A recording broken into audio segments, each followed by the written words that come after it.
Hey everybody, this is Coffee, and I'm going to go over the next stage of the hiring process, and that is the background. Notice I wrote it in red because everybody geeks out whenever they go through the background and they hear about it.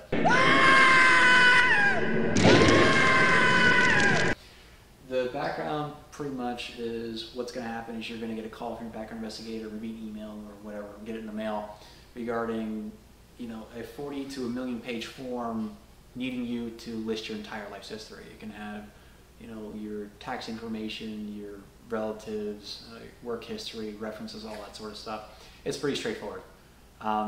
One quick tip is don't lie on them. If you lie on them, typically we will find out, and that's a very surefire way to get axed out of the process.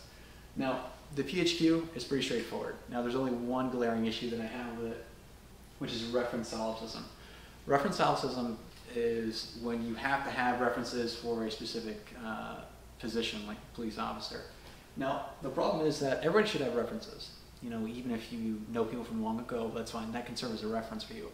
But when the department asks that you want or that you need to know your neighbors, what happens is that if you don't know your neighbors, then you don't have the references to put down, and then you're in a catch-22 because they require it. Because a lot of departments will say, well, I can't put this forward unless you put out your neighbor's information. What if I don't know my neighbors? Like for me, for example, I live in a metro area that's approximately 5 million people, so I don't know my neighbors. I never have, and I don't think I've known my neighbors since I was in college, eons ago. So I would be at a natural disadvantage for that, as would any other individual who just keeps to themselves mostly. The other fact of that is, so if I'm required to have neighbor references, what happens is I need to go knock on my neighbor's door, and I put them in a very uncomfortable position by saying, hey, I am applying to be a police officer in X department. I need your information as a reference. So now this person feels, they might feel guilted into saying that, oh yeah, well he's great and he should be put up for a Nobel Prize or something else like that, even though they don't know you. So it's making them be dishonest, which I think is just completely foolish. Instead of doing that, why don't we just do things the old-fashioned way, where the background investigator will actually go knock on the door. Hey, do you know Mr. So-and-so? No, I don't know him at all. Any problems with him? No. Okay, done. And that would suffice just as well as, us having to put down information. The next stage of the background, typically, which you give all your stuff in right here, they're going to analyze it and they're going to put you through the polygraph. I've got a lot of issues with the polygraph. To me, it's complete garbage, it's unscientific, and it should have never been used in any form whatsoever for the hiring process. What a polygraph is they hook you up to a bunch of different stuff, and it's going to measure your breathing rate, so how fast you're breathing or how slow you're breathing. Your GSR, which is your galvanic skin response. What is that? That is how much you sweat while you're giving the responses. So the sweaty people might have an issue.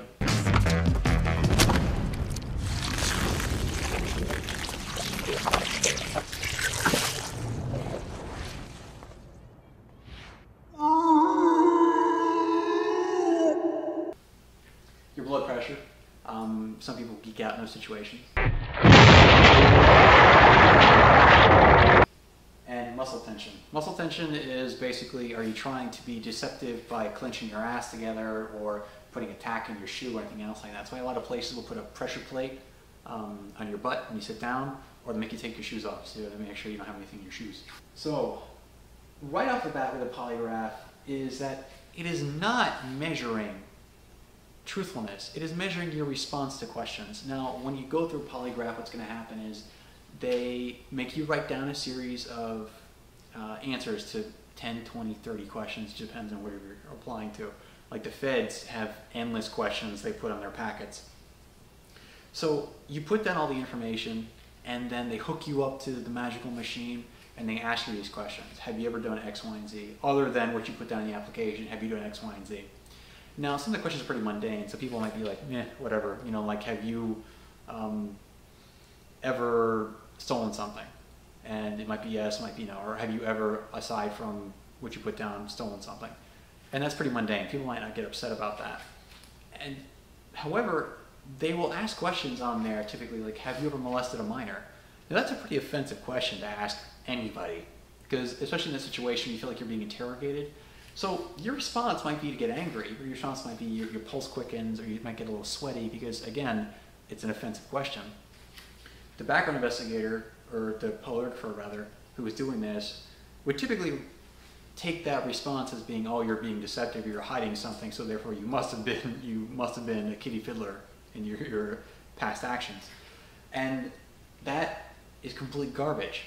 So what happens is measuring your response to the question, not your truthfulness. The other factor about all these things right here is when asking your questions, you might be incredibly nervous. If you've never taken one before or you're not familiar with my videos or anything about the polygraph, you might think that it's some magical, Oz capable machine that can detect your entire life and see if you bite your toenails and all this sorts of weird crap. Now we're going to run a few tests. This is a simple lie detector. I'll ask you a few yes or no questions and you just answer truthfully. Do you understand? Yes. So you get extremely nervous when you're in a situation. So breathing rate's all screwed up. You're sweating like a pig. Pigs don't sweat. And your blood pressure is going off the scale, and you might be clinching just because that's a nervous habit of yours.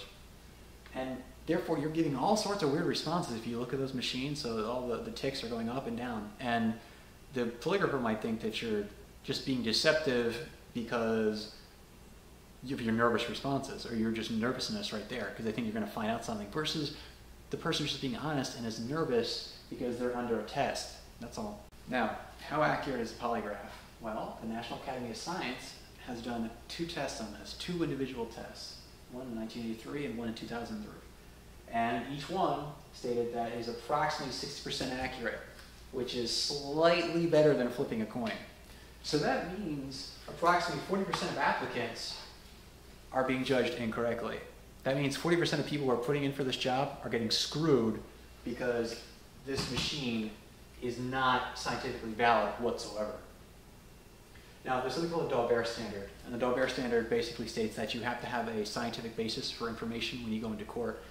And the polygraph, does not meet this at all. So it baffles my mind why we're still using this sort of stuff for hiring processes, because going even further, with the Daubert standard, the polygraph is not admissible in court at all. You can say something like an individual took it, but you can't say the results, and you can't say whether they answered truthfully in this one, or deceit was detected on this question versus that question, etc. You can't do that because it is inadmissible because it's not scientific. Furthermore, the Employee Polygraph Protection Act states that you cannot be polygraphed in most cases. That means that if you're working for McDonald's or Best Buy or whomever, that it's illegal for them to give you a polygraph, based upon it's an invasion of your rights, more or less. So if it's bad for them, and based upon all this information too, that it's just completely unscientific, why the hell are they still doing it for hiring processes? It's just completely foolish. Despite that, in my dissertation, I pulled up that 65% of agencies are still using this. Why? And if you go to the feds, any of the alphabet acronyms, that their polygraphs, interrogations are 4 to 8 hours long. So instead of the polygraph, how about we get rid of that and we go do old-fashioned police work, where we actually go look people up through NCIC and our respective state information databases. Enhance. Enhance. Enhance. Just print the damn thing! We go to people's houses, we check references, we look people up through IntelliLink, and all sorts of stuff like that to get an actual picture of the individual. Instead of just stating, I'm going to rely on this magic machine right here to give me a possibly approximate 60% accurate answer, and then determine someone's fate for their position here, just simply based upon that. And even some agencies will say that this is not a determining factor. It's not the end result factor whether you get hired or not. But why have it at all if it's not a major factor? Again, it's not. They're trying to get around it, but still use it anyway. It's got to go. Period. And here's a little fact for you: a lot of polygraphers are not police officers. They're civilian contracted. They go to some mail order school up in, I think it's in Quantico, and they go there for a number of weeks and they learn how to use this magic machine to tell absolutely nothing about you whatsoever. I'm going to go erase all this stuff, and I'm going to put up about the CVSA, which is equally garbage, and I've got a really good story about that. Hi everybody, I'm back with the second part regarding the polygraph and all sort of pseudoscience quackery. And this is about the CVSA, the Computerized Voice Stress Analysis Test, or Computer Voice Stress Analysis Test. What is this device? Basically, it's something that they hook up to a computer, they put a microphone on you, ask you a bunch of questions just like the polygraph, and depending on the voice inflections you have or the tremors in your voice, determines whether you're being honest or dishonest. That's just garbage, complete garbage. That's my proffer for this. This was designed by an individual who went by the title Dr. Charles Humble. Now, you see this in quotation marks, I'll get to that in a second. No psychological background, like no psychology degree or anything else like that. No sociology background, so no degree in that. And no cognitive science background, so nothing regarding anything pertinent to this field at all. And Stone Phillips on Primetime, ABC's Primetime, did a story on this, and they found out that he actually lied about his credentials. So this is BS doctorate right here was gathered from a strip mall in divinity. And having a doctorate in divinity is similar to having a PhD in fairy tales. It's just completely absurd and should in no way, shape, or form be related to law enforcement determining the suitability of applicants or being used in interrogation processes. Another fact brought up by ABC's Primetime is that the device, the CVSA, has been used to gather false confessions, which is a big problem. Now, what they talked about was that there was a police department and this law enforcement agency decided to use the CVSA for interrogation purposes. They had a homicide of a young girl, and they figured, oh, it's the brother, it's got to be him. And the brother's like 10, 12, around that age. And they said, okay, well, this thing is amazing, and it can detect people who are lying and, you know, grants wishes and everything else like that.